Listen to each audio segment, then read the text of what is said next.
What is going on, everybody out there in Badger Nation? You might not know this about me, but a lot of people have standing desks that are electronic. However, I have to go like this. So welcome to the stream today. I am super stoked about it. I know this is an atypical way to start. But I had a meeting that finished right before this. So let's jump into it. What's going on, everybody out there? As you know, we are going live every single day during this economic recovery. And today on the show, we're going to be tapping into whether or not we should go international with a lot of what we do on Amazon. Should we expand our Amazon marketing international right now? So I think that's a really interesting question to ask. And it's a question that I was speaking to our guest on today's show. And I'm eager to sort of have him dig into this. This is sort of his thing in the sense of understanding if you should go international, what some of the common pitfalls are, and so on. And that's what we're going to be talking about today. Before we bring him on, I always like to ask this question to help us plan for future episodes of this daily show, where we dig into things like managing PPC, mindset, what we are doing to manage our clients. Kevin, check your email. I sent you a link on how to get into this.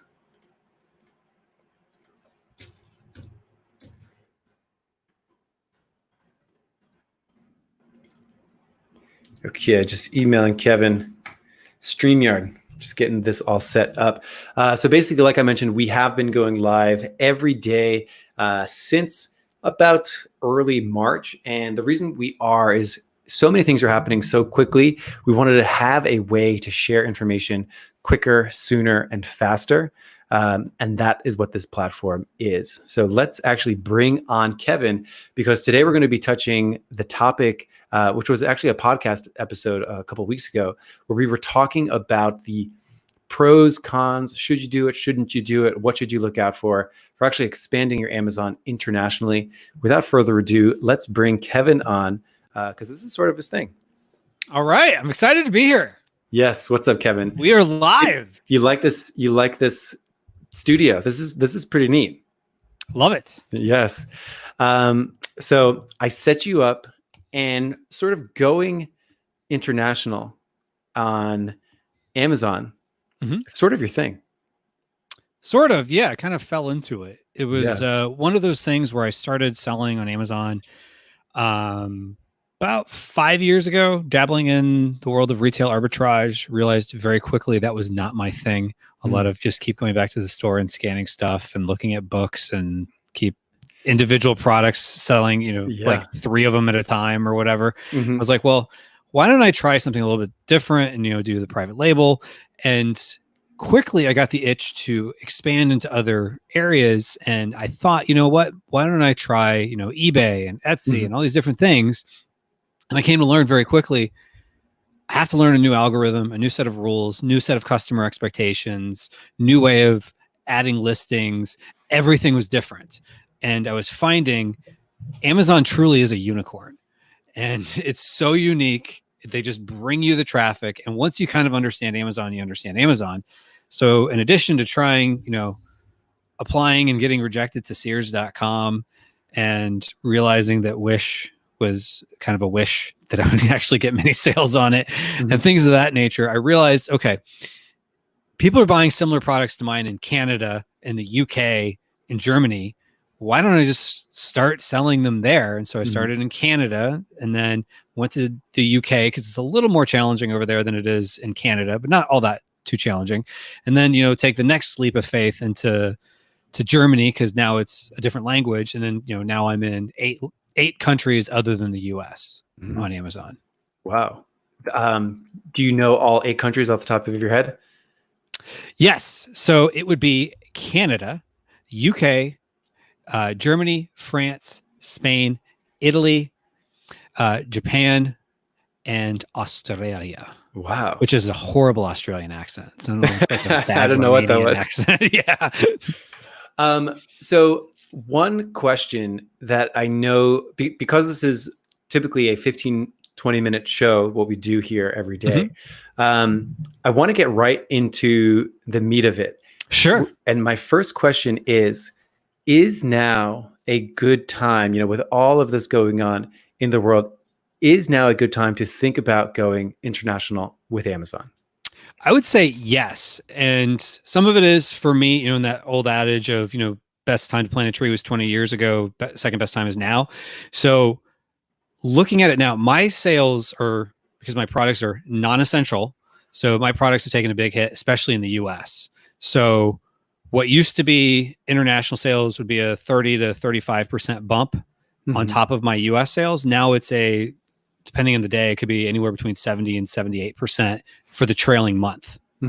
So in fact, I have days where I sell more outside of the US than I do in the US. And sometimes I have days where I sell more in just like the UK or just Canada or just Germany than I do in the US.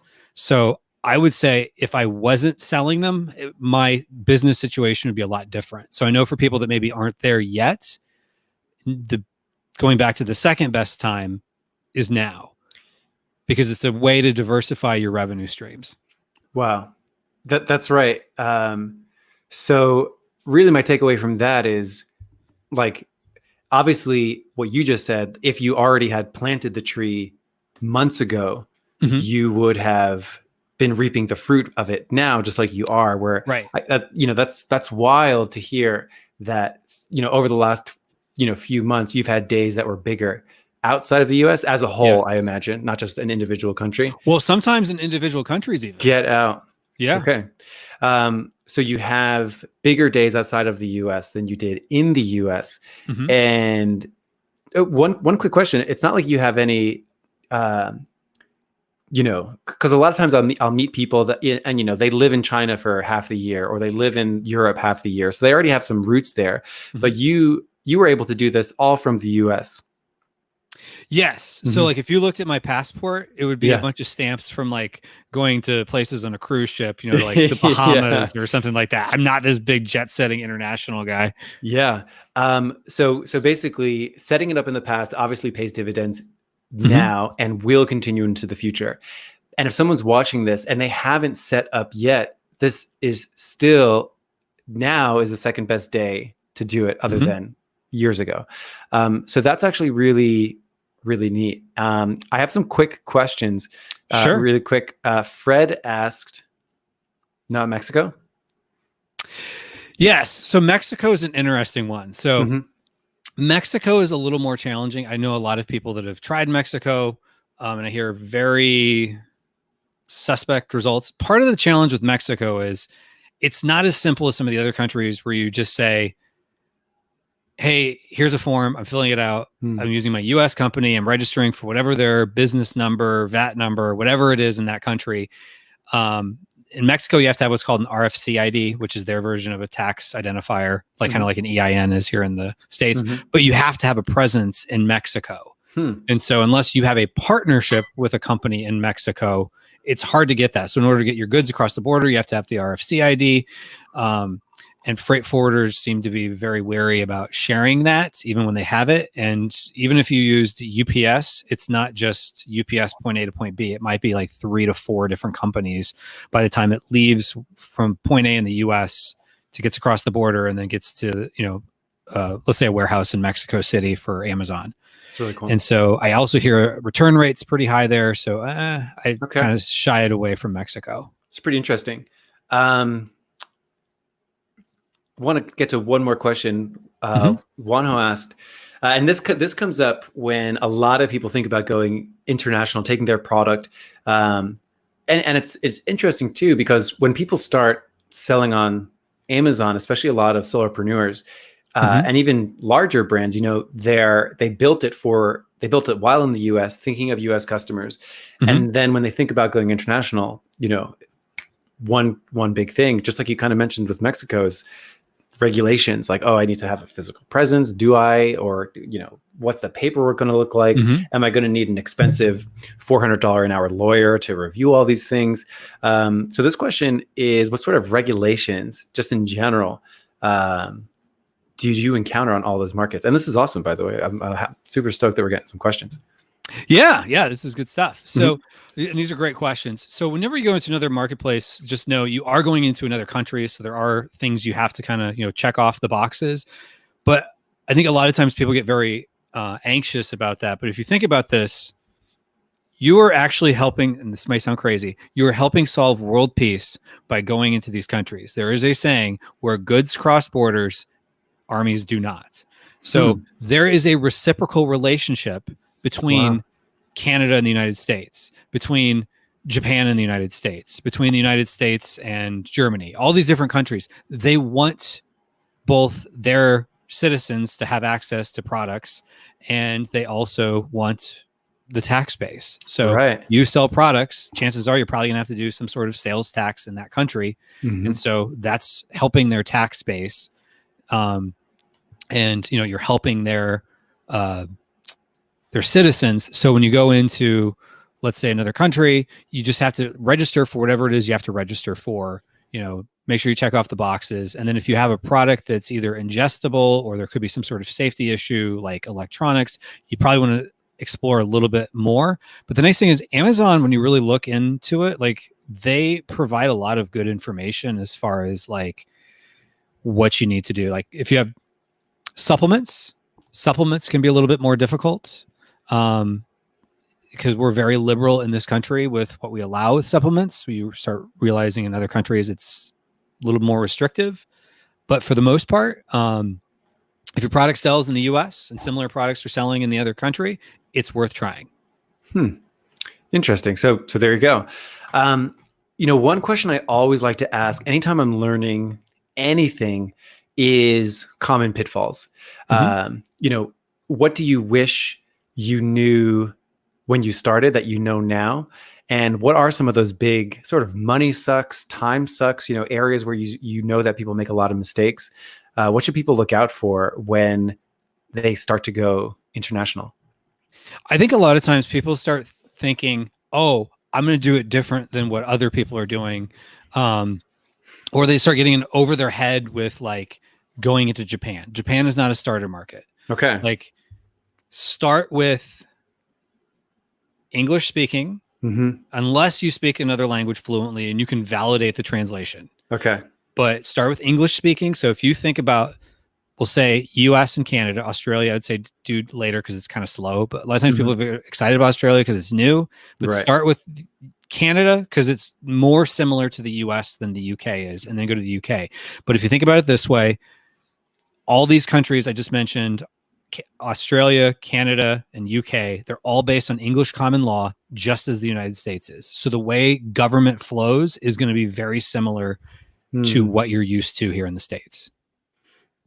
But that's pretty good. So you do find sometimes that people do, try to jump to maybe Europe because, going into the EU, maybe they think that they can just hit, UK, Germany, all at once, a lot of European countries, and then they realize, wait a second, there's different languages I need to deal with now, additional European, Canada is sort of right there. So that's really neat. We've got some other questions really quick. JMCG, what is up? Thanks so much for watching. Thanks for the question. Just want to say thanks for all the support. Thank you, JMCG, for watching. Couldn't have got through this without you guys. That's really nice. Thank you. Awesome to be a part of your success. The question here is, how do Amazon keywords transfer between countries within marketplaces, US to Canada, for example? That's a great question. So in every country, people use words just a little differently. Now, I will say this about Canada. So Canada, if you think about it, it's the second largest country landmass wise. But population, it's similar to the population of California, roughly 10% of the US population. I don't have the exact statistic. I've looked it up, but reputable sources seem to estimate anywhere between 70 and 90% of the population of Canada lives within about 100 miles of the US border. So when you think about it, like there's places like Detroit where, you know, the Hand, if you're familiar with Michigan, you're actually kind of going south into Windsor, Ontario. So it's very kind of interspersed with the states. So the culture is very similar, really what I'm getting at. So the words they use are pretty similar. But what I would do from a standpoint of keywords is I would use your keywords you're already using in the States.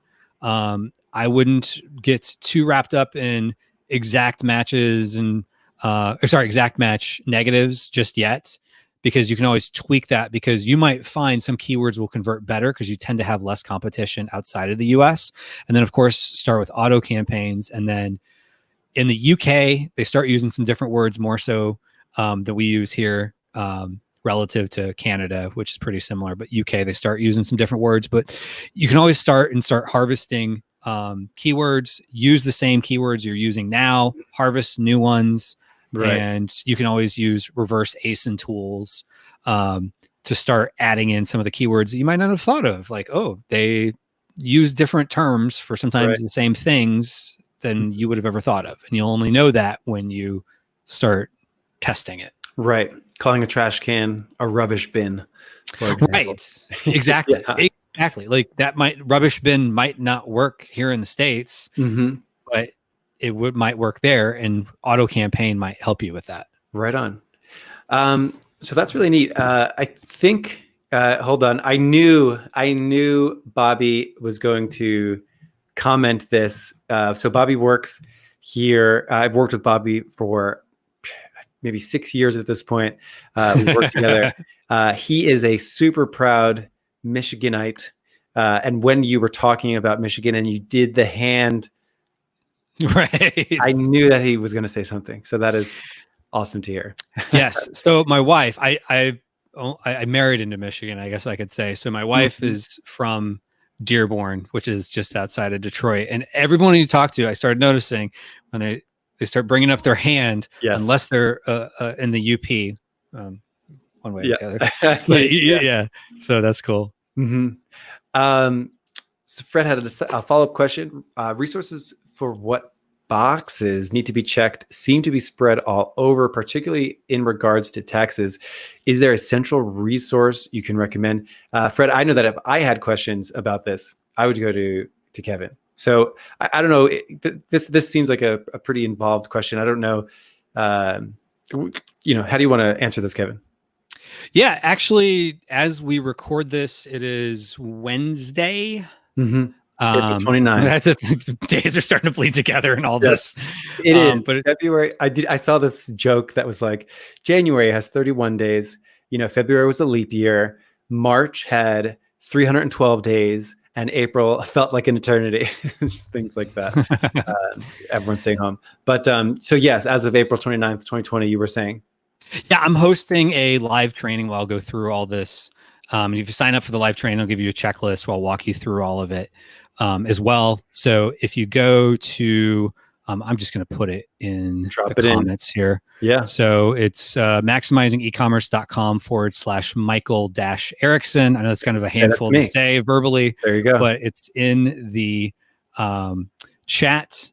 There it is. With my Michigan wife there. There you go. So yeah, it'll be tomorrow night, Thursday night, and then I'll have other ones in the future, depending on when people are listening to this. But I'll walk you through the steps and how to validate if your product is going to sell as well, because it really is one of the best ways to grow your business fairly simply compared to trying to get traffic and SEO to a Shopify store, which is a great thing to do long term, but this is going to be a quicker win. Wow. Kevin, I think that's an awesome spot to end this episode of our Amazon Daily Show. We covered a lot of questions. Thanks so much for everyone writing in those questions, watching live. Kevin, the way that it normally works is 1% of the views happen live, and then everyone will watch it later. Sure. So if you're watching this live or not, feel free. I'm going to volunteer you for something, Kevin. But Go for it. Feel free to drop a question. I'm going to say that Kevin will try to check them out and reply to them as they come through, even if it's through the replay. And go ahead and check out that link because we can learn a little bit more about going international. I know that for us, currently our tool does not go international, which is like a huge thing that's like been weighing on me for a very long time. But like version 2 is going to get released in about 3 to 4 months, and it's like super top priority to like be sure that we can go international from like day 1 of the second version of our tool. So it's important. And thanks so much for coming on the show and talking about this. And everyone else, go check out Kevin if you want to go international. Really appreciate it. Awesome. Thanks so much for having me. This is a lot of fun. Have a good one, Kevin. And I'll see you inside the Badger Den. All right. Thanks.